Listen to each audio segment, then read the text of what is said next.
For the Jazz, they'll be home late tonight.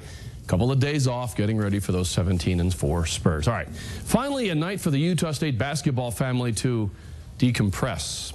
Early last week, starting swingman Danny Berger almost died. Plenty of luck and amazingly efficient work by the Utah State training staff revived Berger, kept him alive. The staff at Intermountain Medical Center in Murray also did their part in this amazing story.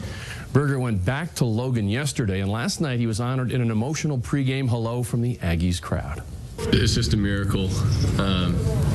It's a miracle of God is the only thing that is going through my mind, really. Went to the floor, he was no longer breathing. It kind of felt like, you know, when you're in bed and you stand up too quick and you get lightheaded, it felt kind of like that, and then just kind of went black. He had gone into full cardiac arrest. If an event like this is to happen and you want a person to be taking care of you, I'll pick someone like Mike Williams. Most of all, we thank Mike Williams. He saved my brother's life, and I thank God for him. I want to thank Mike Williams, obviously, for everything that he did. His knowledge and his experience saved my life. He's the last person on the planet that would expect any kind of recognition. A Christmas time like no other for Danny Berger, and now I'm thrilled to be able to introduce you all to Mike Williams, Utah State's trainer. Thank you. Thanks for coming in. Appreciate it. No problem. What a week. Yeah. A lot of stress, a lot of tired people, but very positive ending. So that's good to be here. Absolutely. So obviously, Danny's the star here, and the fact that he's okay and should be playing at some point down the road is remarkable. But how has the community embraced you? You know, they've been very supportive at our game last night. They had some signs up, and I was very appreciative of that.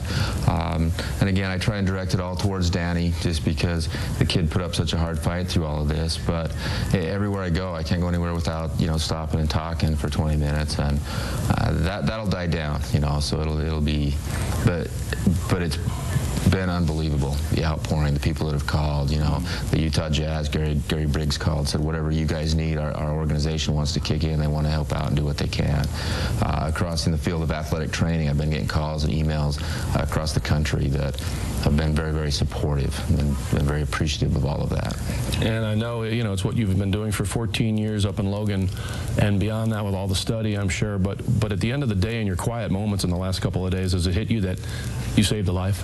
Today I had a little bit of time to think about it, and it almost feels surreal, like it didn't really happen, because you see Danny at the game, he's up and he's around and he's fine, and so so much of it was just a blur, but it was good to be a part of the whole situation, the whole team that stepped in and helped him out. What do you remember most vividly about those first few seconds when you said, hey, what's going on over there? I remember bits and pieces. I remember starting the CPR, and I remember. So you saw him collapse, or I saw him as he hit the ground. I didn't see him start to. There was a group of people, they were in a team thing, and then he kind of hit the ground, and I started to walk down there, and then I could tell it was something serious, so I ran down there.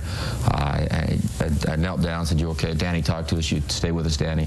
911, get the AED, and I felt the pulse initially, but that was for about a second, it seemed like, and then he started to turn blue, so he was gasping for air. As soon as he quit with that, I just started the mouth-to-mouth and the compressions, the CPR, and after that, it's kind of a blur. I just remember going back and forth, mouth-to-mouth compressions, and putting the AED on, and we just have the AED here, and for people to understand, the difference between the heart was stopped for a minute or two. If it's 3 minutes, it's not good. If it's 5, it's really not good. Right. This is a question of seconds. Yeah.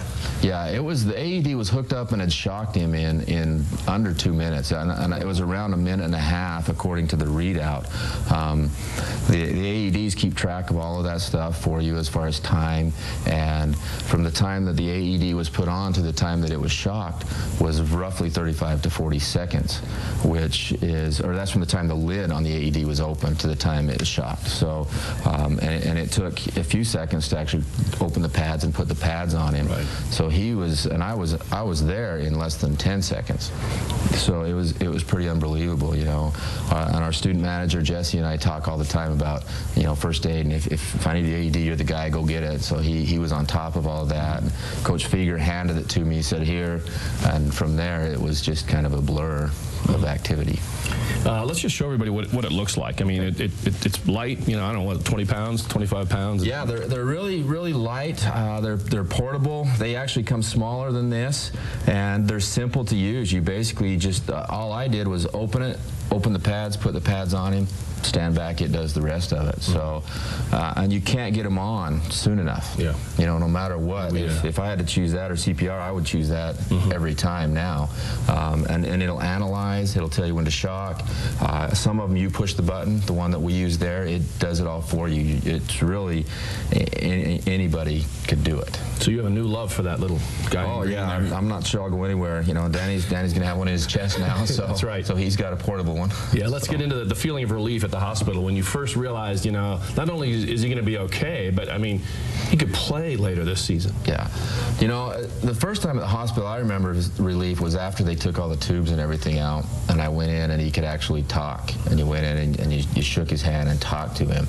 Up until then, it was pacing the halls, you know, coaches coming and going. Coach Morrow was there, and we were talking. I'm like, Coach, I'm not comfortable till I see him standing in front of me, moving around.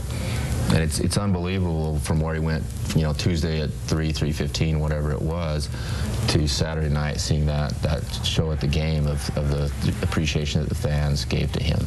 Yeah, I mean, I talked about this earlier in the week on the air. I mean, if he's on a hike, let's say he's crossing campus, back in his dorm, any of those things, and it could be tragic. Yeah, very, very. You know, if we'd have been anywhere but where we were, other than in an emergency room, there's a very real chance that he would have died.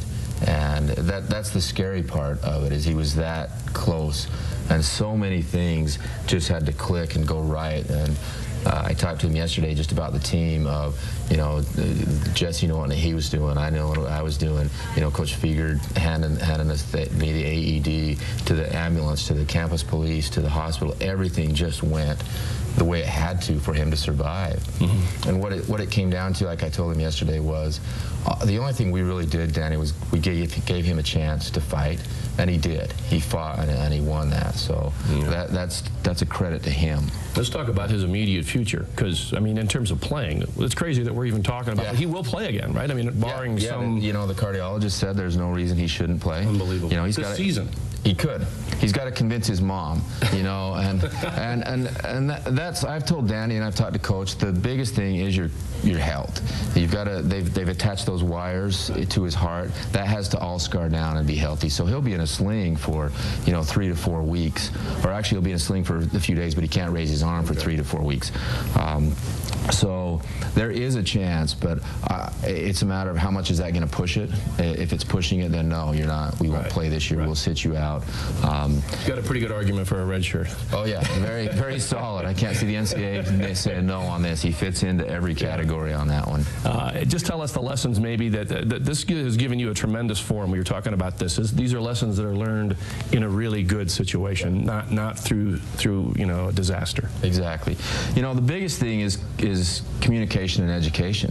We have AEDs, we have certified athletic trainers with all of our sports, but until you've been there and actually use that, it's a different experience. And you need to let other people know. All of our coaches at Utah State, we certify all of them in CPR. So having Coach Felton there that offered, hey, if you get tired doing compressions, I can take over, let me know. So, you know, that's a comfort for me, knowing that if I do get tired, then they can take over and they can step in. So educating people to what this is. We were talking a few minutes ago about our players always see it and they're like, you're bringing that in case somebody dies. And, you know, now some of them are like, well, what does it do? How do you use it? Show us that. Can I get one? Yeah, exactly. So now it's about education, and everywhere should have these, and they need to be close to wherever you're playing. And people that, even if they're not certified athletic trainers, they need to know how to use them, and they need to know how important they actually are. Well, it's a pleasure meeting you under any circumstances, but much better that we meet under these. And congratulations. Well, thank you. It's been a pleasure to have followed the story. We're all just amazed. Yeah, it's grateful. You know, he's such a great kid, and their family was so solid. It was impressive and inspirational to see that, and then I'm just grateful I could be a part of that. And sorry it happened. I would rather it didn't. Right. But I'm glad it had the ending it did. Well, you handled it perfectly, and the folks Thank at you. Texas Roadhouse want to give you a meal. I know you at some point you're going to get a chance to sit down and eat quite a bit. We have gift certificates to give to you, and hope you can enjoy that sometime soon. And there's always a travel in your future as the team gets on the road, and folks at OGIO will provide you with some travel equipment. OGIO.com if you're out there and you want to go online and pick out something for your family for the holidays. And again, appreciate your coming in. No problem. I appreciate the time. My recommendation for anybody, if you have a cold or something, I mean, stay close to this guy, right? Yeah, give me a call. I'll get you something for it. Okay, thanks. You bet. Thank you. What a story, huh?